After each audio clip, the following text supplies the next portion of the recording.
Hi, everybody. Joe Buzzello here for Salessource.com. I have Don Tyack here. Don, good morning. Good morning. How you doing? So today we're going to talk about peaks and valleys, not getting stuck in the in-between for too long. So first I want to introduce Dawn. I've known Dawn for a long time. I'm not going to go through her entire resume or CV. If you want to know a little more about Dawn, you can actually go to salessource.com. Go to CAP instructors, profiles, partners, and you can read her full bio. But she's been involved in business-to-business sales, B2B sales, for over 20 years, including her own business, and now as a sales coordinator for a Fortune 500 company. And Don, you've been in leadership for about 13 years. You've been leading salespeople, the care and feeding of salespeople, very important to all of us that follow the SEL Salesforce platform. And you reside in Arroyo Grande,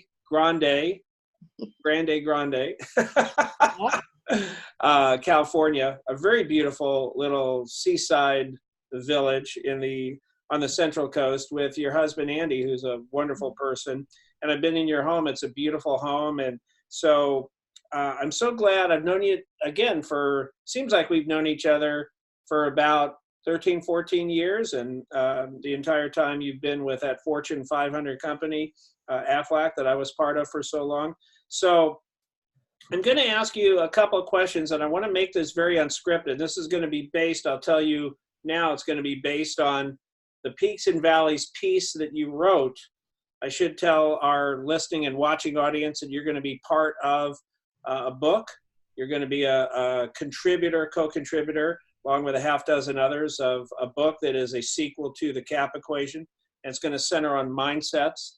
And I asked some of my close friends and people that were in the CAP equation certified instructor program, the CECI program, what they would want to do in terms of co-collaborating. Some said, oh, I'm not a writer.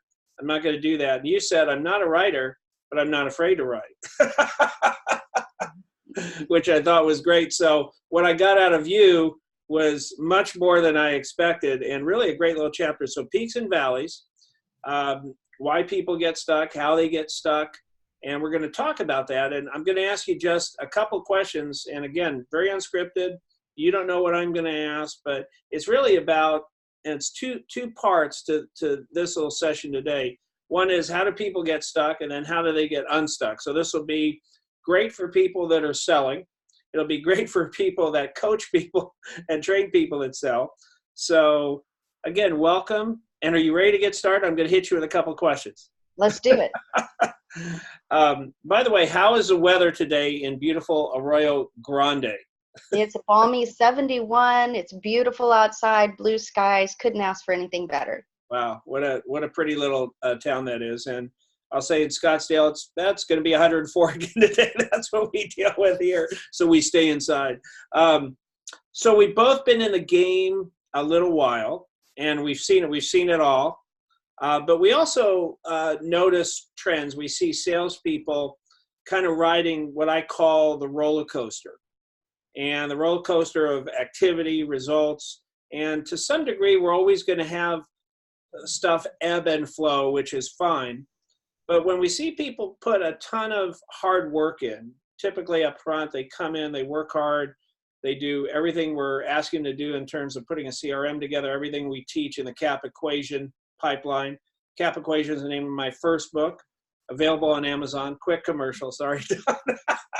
So the CAP equation. CAP stands for competencies, attitudes, pipeline practices. So we teach pipeline practices. We teach people to put together CRM, prospect like crazy. This is a long question, right? When am I going to get to the question? So we see people put a ton of hard work in and do everything we ask. And then they land something. They land one or two small accounts or sales, or they close something. And then boom, they hit a wall, they crash and burn, they get stuck for a while. So I know you have a hypothesis of why this happens and what goes on or what doesn't go on before a person hits that wall, that proverbial wall, and spirals downward into a slump. What happens to cause this? What does it look like? What does it feel like? Describe those things so we could just get a picture of who we're talking about and how they got there. Absolutely. So, it's kind of the slow burn. What you end out seeing is somebody who is on the mountaintop. They're doing a great job. They're having a bunch of wins. It's awesome. High fives all the way around. And it feels so good. And you're excited for them as in leadership. You're excited for them to see them prosper and to do well.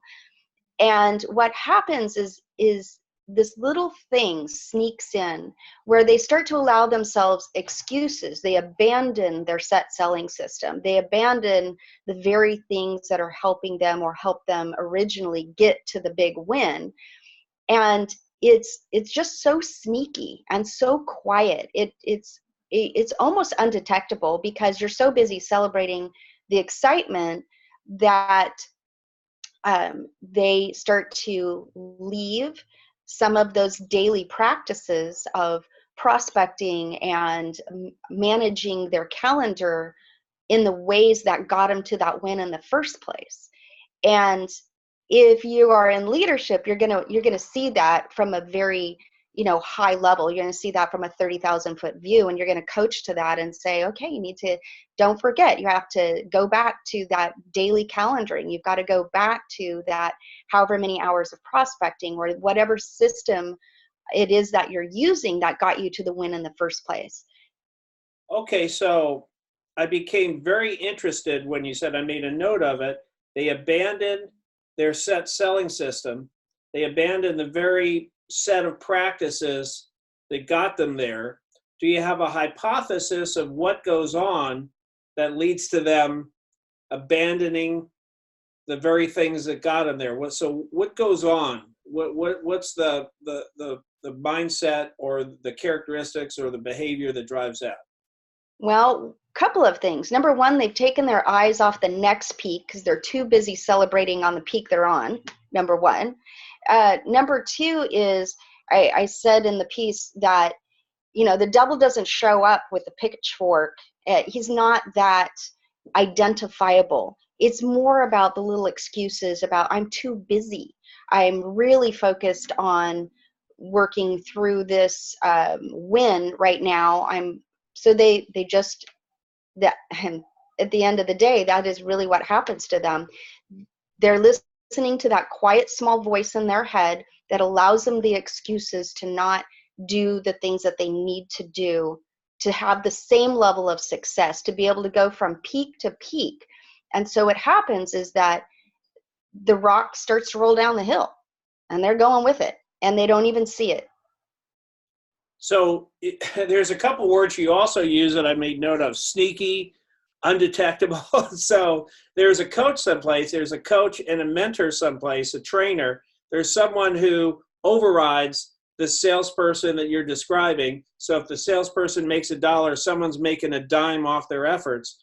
So typically when someone starts to slide, they start to use excuses. I'm too busy. I've got this case coming up. I've got to deliver my product, enroll my product, facilitate the delivery, whatever we call it. So there's all this stuff going on. And so what I hear you saying is the coach, the trainer, the mentor has to be constantly, and I'm leading the witness, but confirm that I'm right.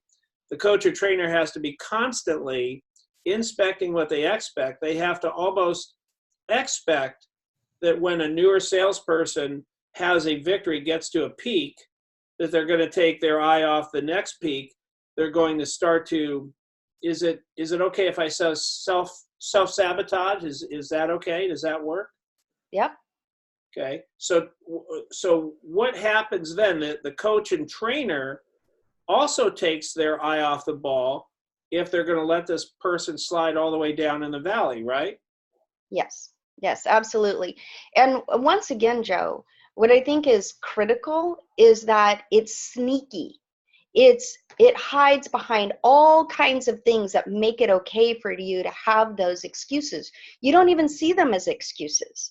They're just happening to you, and they're emails, and they're the whirlwind of your day, and they're other little things that catch on fire that take your time and attention away from the one thing that really is the foundation of your entire business.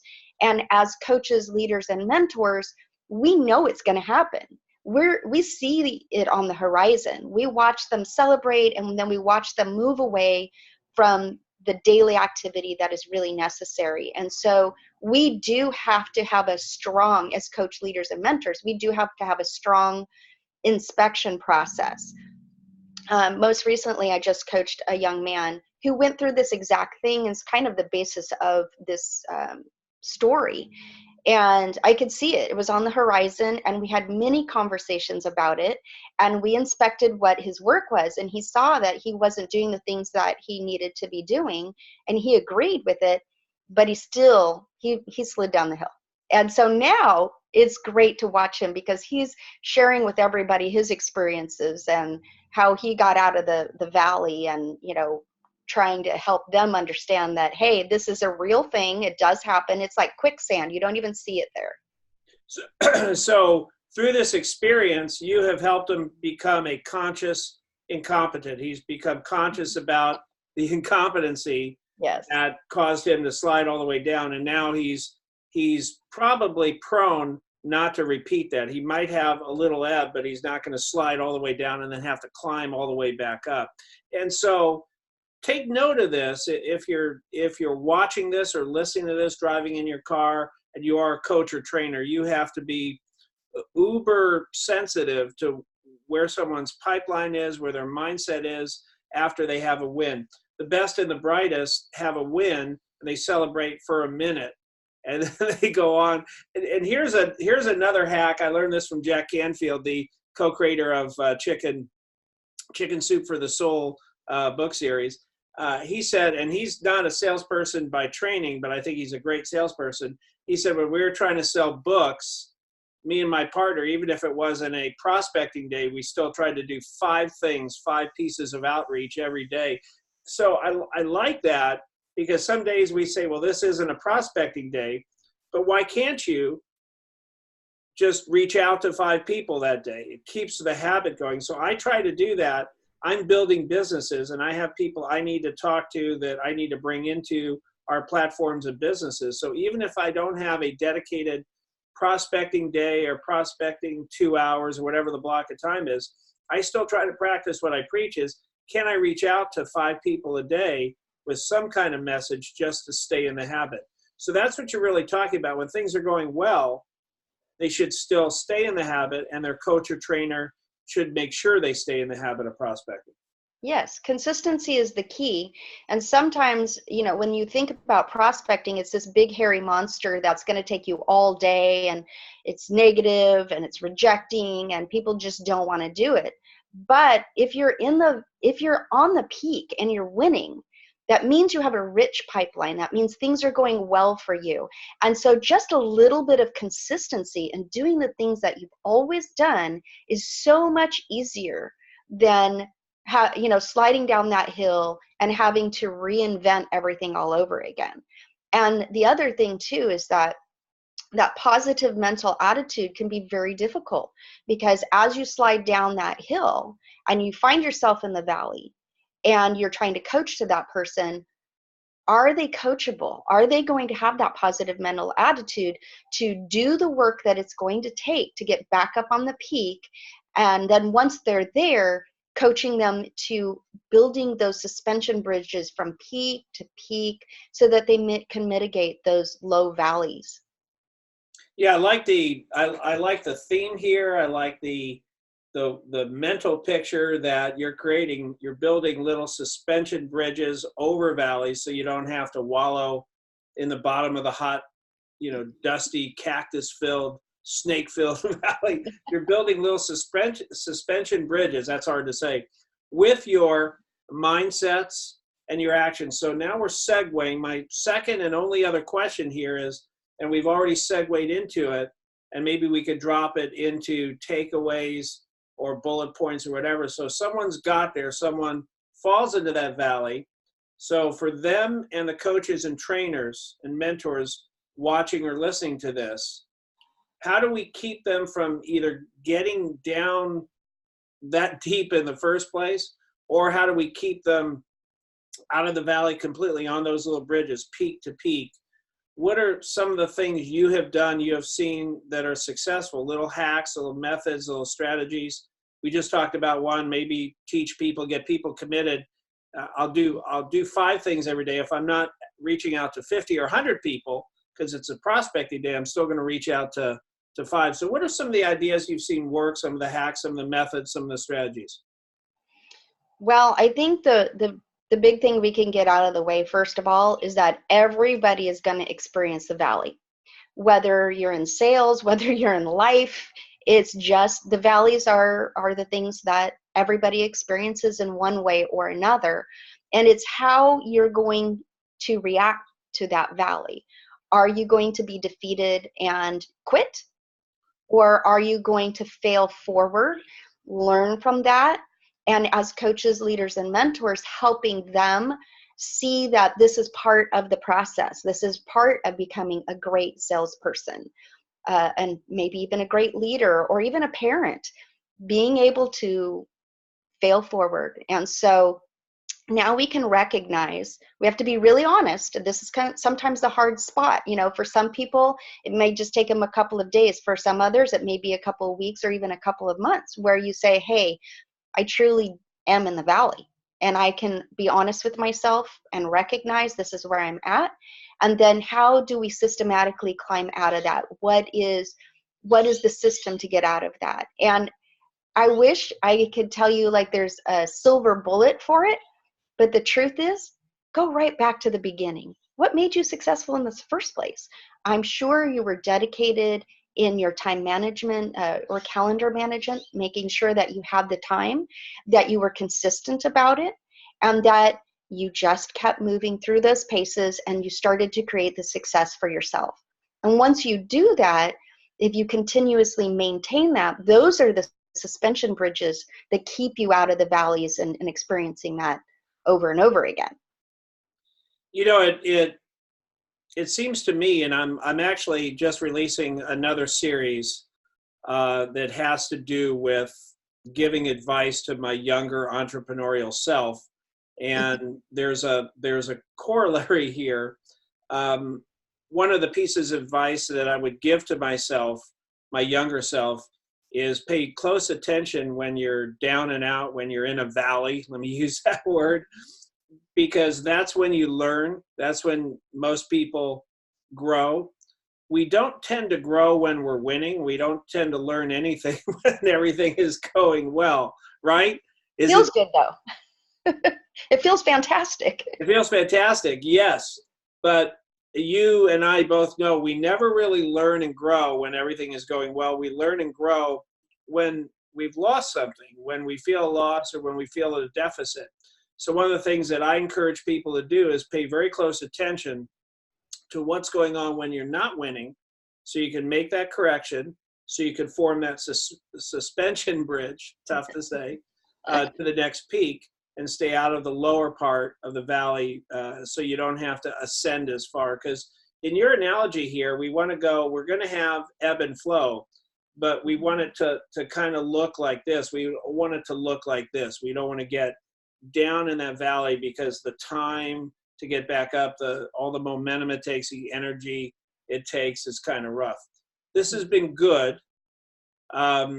And I want to ask you where people can contact you. You have a lot to offer to people. You're actually hiring, you're expanding your business in the Central Coast, but also you do some coaching and training and speaking and stuff like that. So Dawn, how can people reach you? Well, you can reach me through Joe Buzzello and the Sussy Cell site. I don't know if I said that quite correctly. You can go to SellSource, selsource.com, go to partners, and they can contact you there. Absolutely. And that would have my email address and my phone number on it as well. If you need it directly right now, my phone number is 805-709-2270. And my email address is Dawn, DAWN, Tyack, TYACK, @gmail.com. Very good. Has this been fun? It has been. It has been. And I really have to say, just formulating some of the things that we do every day, if we can bring a little positivity to somebody else and help them get through the valley, I think that's what the agenda of all of this is just taking a little bit of our knowledge and sharing it. Well, and that's what it's all about. I'm going to sign off in a moment. I'm going to tell you that it's all about getting better and helping other people get better. But we've enjoyed, is it an accurate statement to say that there were times where you felt you wanted to quit, but you pushed through that wall, and as a result, you've had great success in sales and sales leadership. You started to develop a great lifestyle, great retirement, and even some wealth. Is that correct? That would be correct. And were there times you wanted to quit? I don't know if I want to say every day, but I have to have that self-talk pretty often. Yeah. So everyone goes there, everyone is in a position to feel that way at some point in time, but push through that wall. We hope this helped you today. And if you're watching this any place other than SEL Source, sellsource.com, go there. There's a lot of great stuff there that you could take for free. We also have a paid membership platform called Sell On Demand, SEL On Demand. You could look at it, discover it, join it. We encourage you to join it if you're serious about your sales, entrepreneurial, and leadership career. We encourage you to join that. It's very high value, ridiculously low cost, actually less than a cup of coffee a day if you get your coffee at Starbucks. So with that, I'm going to sign off and tell you that it's your job as a professional to get better every day, and always try to take some people along with you. So Dawn, thank you very much. We appreciate you being on today. Thanks, Joe. All right. Goodbye, everyone. We'll see you later. Take care.